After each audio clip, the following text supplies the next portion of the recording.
Ladies and gentlemen, here we go with a game number 1 between Bratok and Axslav. This is going to be the first match in this series. We're starting out things on NASL Crevasse. Oh yeah, great macro map, of course, with an in-base expansion available. So hopefully we'll have an awesome late-game PvT here. I do love watching late-game PvT. It's just so phenomenal. Often just comes down to who micros better, of course, since you end up with that kind of dynamic between, you know, Ghosts and Templar, essentially. You know, some Protoss players have been kind of, you know, having some trouble with this matchup, but other Protoss players have been showing that, you know, if you use that combination of Colossi and Templar, use those Colossi, of course, to defend your Templar against Ghosts, prevent them from getting EMP'd, or put them in a Warp Prism, then, of course, you can do some cool little tactics, be able to throw down some actual storms in a battle, as opposed to just getting EMP'd and not being able to do anything.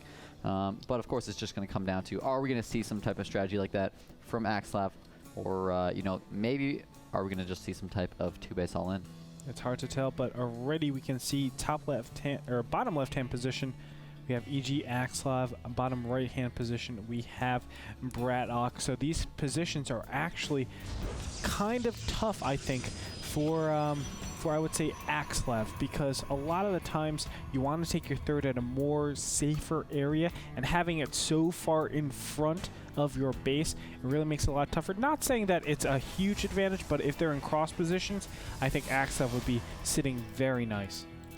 Yeah, absolutely. I do feel, obviously, you know, if their spawns were maybe reversed, you know, Bratok would be able to actually get into the in-base natural of Axslav, go for that drop. So it will be a little bit more difficult to go for that, but of course we'll be able to drop the main pretty easily, if that is what he goes for, of course. Not all Terran players go for drops. It's just the most common choice.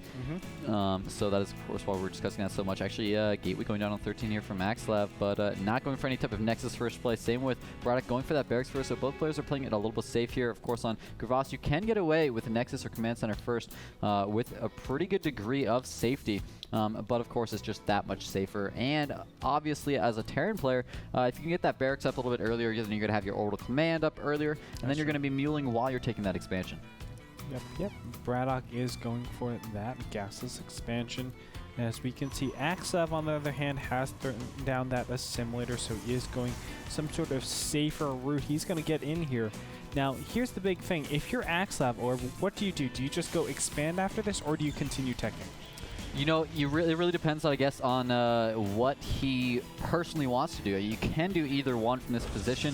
Obviously, you know, there are a lot of options. Axslav could go for something like Blink plus Observers and try to go straight into the main base of Bratok. He could go for something like 3-gate Void, but I wouldn't suggest it against a gasless expansion.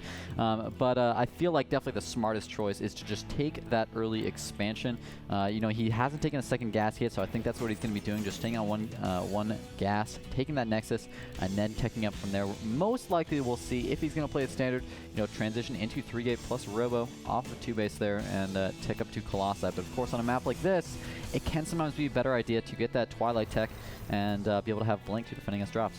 So look at that, he's actually chrono boosting all of his probes out, and meanwhile getting that Nexus down. He hasn't gotten a single unit out of this gateway or started Warp Gate tech. So this is kind of interesting. He went the Cybernetics core, but didn't get Warp Gate. I feel like he could have prioritized the Nexus first, and then gotten this Twilight Council, the Cybernetics core. Now we see Warp Gate being put down. It's really kind of an interesting way to prioritize things. Again, it will make the Warp Gate slightly faster, and at the same time make the Nexus slightly slower, but I just feel like the faster Warp Gate really is going to do much for you. Yeah, I mean, you know, I'm surprised he didn't kind of just curtail his build a little bit more. You know, if he realized once he got to Bradok's base and saw, okay, my opponent's going for a gasless expansion, I don't have to worry about any type of all-in. I don't have to play it safe now. Pull off those probes off of gas, you know, once you've got 100, just have that extra minerals available to drop down those additional gateways a little bit earlier, drop down the Nexus earlier, drop down your additional gas geysers earlier as well. You know, those extra minerals end up mattering so much. Obviously, you're as well trying to double produce probes once that Nexus comes out, and then start mining gas, of course, again, since he didn't really need it. But you know what? He is just going to play it safe. He got that Sentry out very quickly here, so he'll be able to, you know, force field his ramp if he needs to. Of course, has the Stalker in the center of the map, just taking some map control as well. Looks like Bratok just going for the very standard transition here. He went to 3 racks, now got his Tech Lab, has the double gas, so he'll probably be adding on that factory once he gets back up to 100 gas, so you can start getting those medevacs out. But you know, overall, this is basically just the most standard TVP build from both players so far, other than the fact that Axslav did go ahead and add on the Robo before he added on his 2 additional gateways. Most players will go up to 3 gate, then add on that Robo. But if you go ahead and add on the Robo first, it can give you a little bit more utility. You can come in with things like Warp Prisms. You can get that Observer out earlier for scouting. But you know what? I feel like in Axslav's position, he didn't need to do this because he got that great scouting information. He saw that Bratok was actually going for the gasless expansion. But you know what? That will allow him to take it to Colossi a little bit quicker here. And that, that'll be great against the high Marine count from Bratok. That's what's great. You know, it really punishes players for getting 4 medevacs. A lot of times you get 4 medevacs out of the first starport. This time he only can maybe get 2, if at all, because this Robo will be out so fast. There will be a timing where, 2 Colossus will be out or 3 Colossus will be out, and there's only 2 or 4 Vikings out. So you can actually do something with that. We'll see if Axslav actually utilizes that timing. A lot of players don't actually attack. They actually just expand because now they have the capacity to do so. And I really like that he's actually making this Immortal first. A lot of players, when they go for Colossi, will just, get that Robo out, get the Robotics Bay, and then just wait, and then the Robotics Bay's out, then they start their Colossus production. But you know what? Even just 1 Immortal actually adds so much utility to your army. All of a sudden, if you're trying to attack up into bunkers, things like that, it just it gives you so much more burst damage. And of course, that burst damage, just doing 50 damage at once, it matters so much when you're dealing with repair from your opponents. So we do see Bratok taking up, having that starport on the way. Nice scan, sees the Robotics Bay, so he sees everything with that scan, even sees the Immortal and the 2 sentries waiting here. So Bratok pretty much has full information on everything Axslav's doing, and he's going to have to switch off to make as many Vikings as he possibly can. As he said, he's not going to be able to make those medevacs because as he saw that there are already Colossi on the way, I mean, what can he possibly do? He's going to have to start Viking production immediately, and that lack of medevacs with his army is going to cause some serious problems down the road. Yeah, and that's one of the best strengths about going this build in particular. Now, Bratok, I think, is still going to get the 2 medevacs. I would be surprised if we saw Vikings right away, but I wouldn't be surprised if we saw an additional starport go down. Actually, he's just now started mining off this one refinery, the rich Vespian gas. I wish he actually took that earlier to build up some sort of bank, and then he would have been able to spend it all in one huge burst. But we can see, as we said, Axslav is going to take a 3rd base, just utilizing his advantage with that early Colossus. And look at this, the switch over to mass gateways. He's adding on 3 more gateways just to be completely safe against any pushes. Interestingly, he's added on additional observers here. He's got another one on the way, so he's actually cut his Colossus production for a moment here. He's not just trying to do some fake, though. He's not just trying to make 1 Colossus to try to force over Viking production, because he is getting that range upgrade, so I assume he will resume that Colossus production a little bit later on. But Axslav, I'm pretty surprised, actually, he sent that observer back, but he's got it on the way towards Bratok Space now. With that 2nd observer out now, he will, of course, have that scouting information with his army as well. But there we... Oh, my God, he's going for another observer, man. Why do you think he needs this 3rd observer? Oh, okay, nope. Now he canceled it. And there's the Colossus. Okay, I was just going to be so confused there. That makes a lot more sense. I would be very confused as well. Did he see those medevacs? I'm sorry, I wasn't. I'm not. I didn't. He had the observer at the 3rd of Bratok. I wasn't completely sure, though, if they went into the vision or not. If they did, though, it was right at the edge. So who knows if Axslav was actually able to notice that. Now, this is one of the best things about Terran. They have this time where they can take complete map control. This is where drops become so dangerous. But look at this. Blink is just about 50 seconds of the way from completing. So these 2 medevacs could potentially be under a lot of trouble if he goes and positions these, and also surprises his opponent by blinking up, taking out a medevac very quickly. You can see units are popping out of here. Do we have even Vikings out? Oh my gosh, now finally the first 2 Vikings are started. And Colossus are super strong against armies that have no Vikings. This could be very beneficial for Axslav. Yeah, it's not just no Vikings. It's also, primarily Marines. He's only got 7 Marauders in here. Now, Marauders can kind of fight into Colossi if you can just stim forward and try to snipe them. Of course, that's a little bit more difficult when you have 3 full energy sentries here for Axslav. But the drop in the main, or excuse me, in the in-base natural is not going to be able to do that much damage. It actually, the medevac was taken out, but actually the full stalker count here from Axslav taking quite a bit of damage, but the Zealot Warpin will be able to clean this up. The problem is he's coming in and he snipes the 3rd Nexus. Great play, Axslav. Unfortunately, his army out of position. That's like the oldest trick in the book to send in the drop and go for the snipe on the forward base. So unfortunately, a huge error there by Axslav. Yes. His main army out of position. A very careless mistake. We can see that he's just blinking on top of this army, trying to engage desperately. It looks like force fields will go up. Look at how powerful these Colossus are, though. They're ripping this army apart. Looks like Vikings will get in here and start to focus focus some of the Colossus down, but there goes all of Bradok's army. This is the power of going one gate robo in response to a gasless expansion. Yeah, absolutely. I mean, of course, Axslav did lose his third base, though. So, you know, Bratok is going to be ahead in that regard. He did lose a lot of his army there, but I feel like, you know, with this third base up, he's still going to be a little bit ahead. The good thing for Axslav right now is that he didn't lose probes. He not only kept the probes alive at the in-base natural, but at the third, even though he lost the Nexus, he didn't lose a single probe there. So the count right now is 69 probes to 48 SCVs for Bratok. So even though Bratok has the third base up and is triple muling, you know, he is going to be not that far ahead once Axslav gets that third base back up and running. Of course, Axslav long distance mining right now, though, is certainly not helping him out. Yeah, it's not, but he is at a good advantage. It looks like his upgrades are at 1-0, whereas Bradok's are at 1-1, so a slight advantage going to Bratok. But as we said, the army composition is what's really speaking. Charge is already done, and we can see how many medevacs do we have on the field. Units tab is showing 1 medevac, and it's because that valuable time, the resource that is time, it's all been spent on making Vikings. The starport has never been able to make more than 4, and 3 of those 4 already died.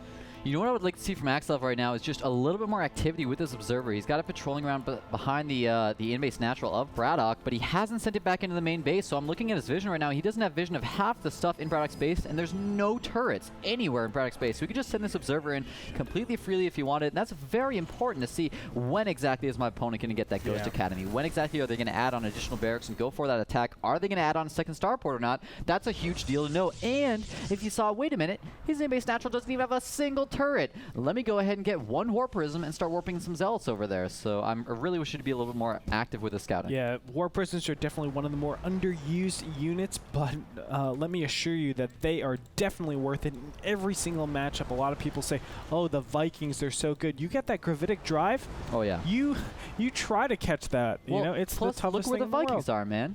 This is They're why the always observer is so important. Obviously, if he didn't have scouting information, then yeah, it would be a risk to send in Warp Prism. But when he knows, when he can send in that observer and see, okay, you literally have nothing defending this base, that's how you know it will absolutely be a good decision to send it in. All you have to do is put it into warping mode, warp in a bunch of units, and then just switch it back into movement mode and just run away, and the Zealots kill off the SCVs, man. Precisely. And it's great harass. It keeps your opponent in your base.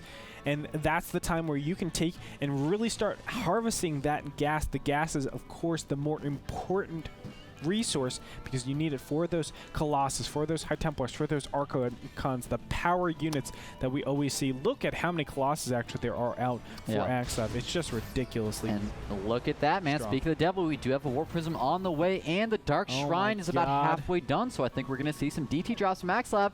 This could be a huge problem for Bratok since he has been completely skimping on those turrets. Yeah, this will be so strong.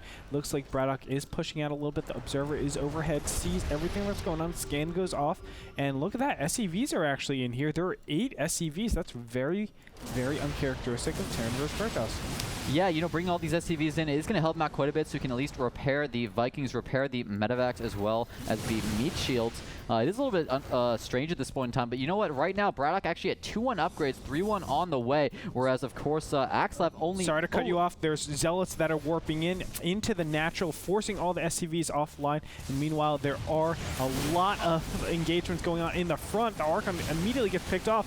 You want me to see an engagement right now? Yeah, he's going for it. He's trying to kite back while he has his Vikings attacking the Colossi. He did have the one big EMP, but hasn't had another one after that. Of course, lost his Ghosts already, but this engagement is way too much for Axslav right now. He's losing his whole army. All of the Colossi are going down. This Immortal's actually done a ridiculous amount of damage, up to 12 kills right now. Desperately needs to be target fired down. Looks like Bratok just a little bit inefficient with his engagement, but you know what? He is going to be able to kill off the rest of these units. I can't believe that Immortal is still allowed to live, but these Vikings actually going to go ahead and land, pick it off, and this might just be too much for Axslav to defend here at his 4th base. Yeah, Axslav needs to push back right now. Meanwhile, Bratok has taken his own 4th, so he's mining from there. This 4th will be taken out.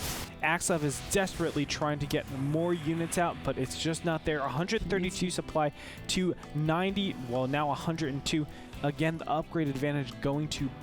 No, actually, no upgrade advantage for either of these players. It's going to be soon it's in Axslav's player. I mean, Axslav's advantage, excuse me, you know, he's going to be at that 3-2 pretty soon here. Bratok just going to be at that 3-1.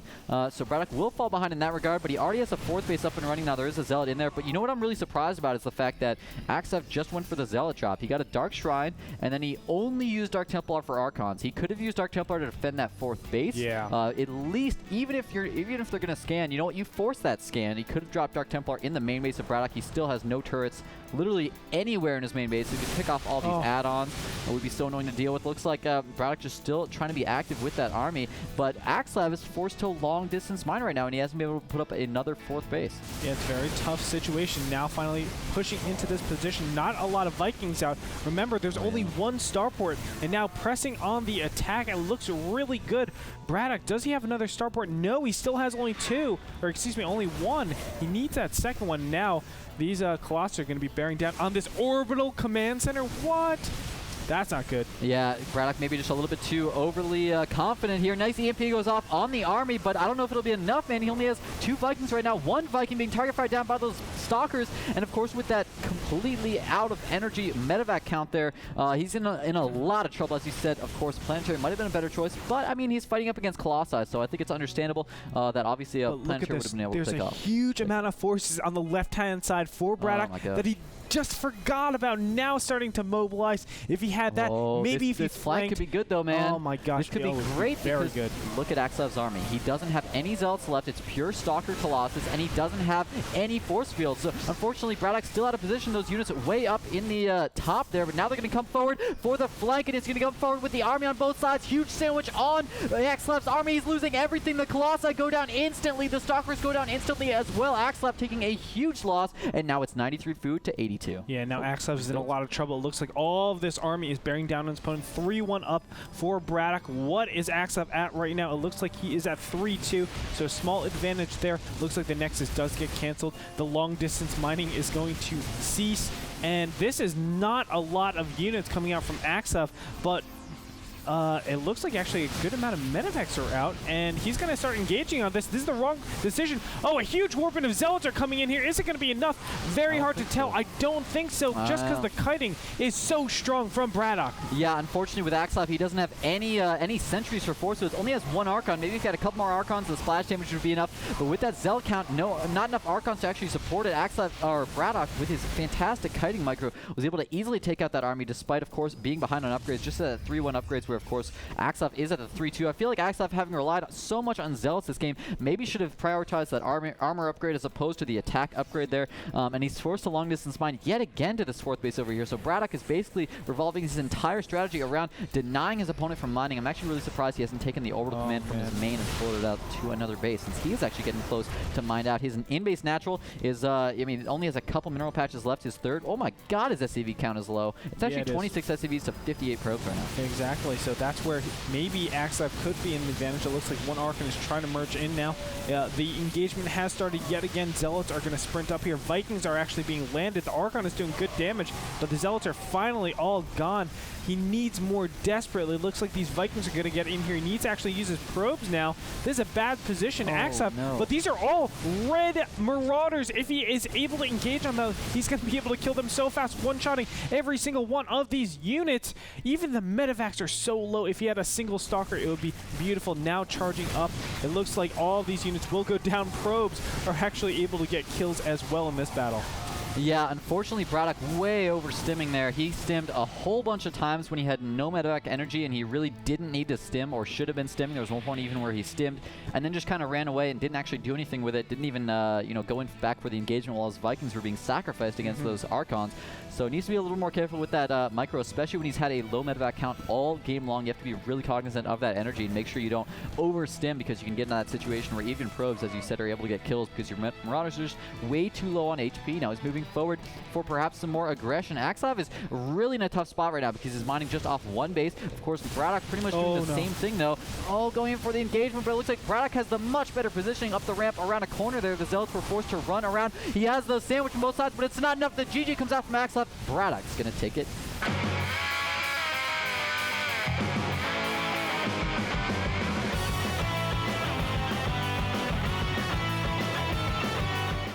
So game number 1 gonna go to Bratok. I felt like Axslav had some advantage of that game, and you know, really, I don't know where to actually put my finger on it where he messed up in that match. I felt like Bratok played just a great game, but Axslav didn't have any blaring weaknesses. Of course, that last fight, he was way out of position, and he engaged on that army, even though he had high ground and he had to go all the way around the terrain. But still, I didn't see any glaring weaknesses from Axslav. There was one big mistake that you might be forgetting. Okay. That was when he allowed his third to get a snipe, Oh, remember? that's right. That was kind of the number one thing that lost Axslav the game, and that's kind of the oldest trick in the book. It's what Terrans have been doing since beta with drops, so it's really unfortunate to see a smart player like Axslav fall to such an old, overused tactic that's just, yeah. I mean, you can't afford to do that as a Protoss player. You really have to be aware, okay, they're going to go for a drop here. They're doing a drop in my in-base natural. What are they obviously going to do with the rest of their army? Are they just going to sit at home doing nothing? No, they're going to go in to try to exploit a weakness and attack your third while you move your army back up to the natural. And there was really absolutely no reason whatsoever for Axslav to move his army because he had enough units at the in-base natural. His army actually didn't do anything to help. They just kind of moved out of position, allowed his third to get sniped, and from there he was so far behind economically that while he was desperately trying to get back into the game, he kept his upgrades up, he kept his tech up, he did a great job in that regard. It just wasn't quite enough, and Bratok was able to slowly but surely overpower him. Yeah, it's weird because he did have the observer there. Now that I think back to it, he had the observer seeing the army push out and also seeing the army go in on the third. So it's kind of unfortunate that Axslav just, maybe that might be his APM that's really affecting his low EPM, not allowing him to multitask that much. But nevertheless, a great first game still. We're going to be going to game number 2 in a little bit. It's going to be on Tal Gibraltar. Join us there. We'll be back after this break.